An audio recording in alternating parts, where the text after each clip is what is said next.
কৃষ্ণনগর থেকে চা খেয়ে বেরোতে বেরোতে আমাদের প্রায় 8টা বেজে গেছিল। ইচ্ছা করে রাতটা করলাম, কেননা রাত্রেবেলায় গাড়ি চালালে একটু শান্তিতে গাড়ি চালানো যায়। আর আমার গাড়ি খালি হবে সকাল 10টার পর, তাই কোনো হুটোপাটা নেই। 3টের মধ্যে গাজল পৌঁছে যাব, ওখানে দাঁড়িয়ে 2-4 ঘন্টা ঘুমিয়ে নেবো। এদিকে পুজো চলে এসছে আর ওয়েদারটাও কেমন ঠান্ডা ঠান্ডা হয়ে গেছে। কত কুয়াশা দেখো। গাজলে গাড়িটা খালি করার পর ট্রাফিক মোড়ে আমি ভীমদাকে খুঁজছিলাম। এখানকার যে ইলেকট্রিকের দোকানটা আছে সেই দাদাও আমার ভিডিও দেখে।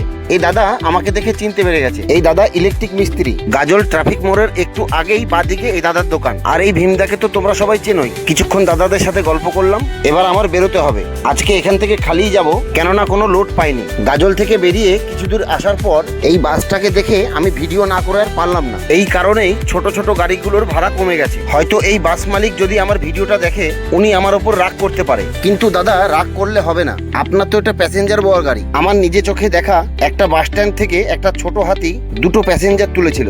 আপনাদের ইউনিয়ন থেকে ধরে প্যাসেঞ্জার দুটোকে নামিয়ে দিয়েছিল। আমার মনে হয় আইন সবার জন্যই সমান হওয়া উচিত। একটা প্যাসেঞ্জার যেরকম ডালা গাড়িতে চাপতে পারবে না, সেই রকম ভাবে আপনি প্যাসেঞ্জার গাড়িতেও কোনো মাল চাপাতে পারবেন না। একটা অ্যাম্বুলেন্সে করে যদি আপনি বিয়ে বাড়ি যান তাহলে কেমন লাগবে জিনিসটা। এদিকে কানাই ফোন করেছিল, ও আমার জন্য বহরমপুর টোলে দাঁড়িয়ে আছে। ওর সাথে দেখা করে কিছুক্ষণ গল্প করে তারপর ও চলে যাবে, আমিও বাড়ি চলে যাব।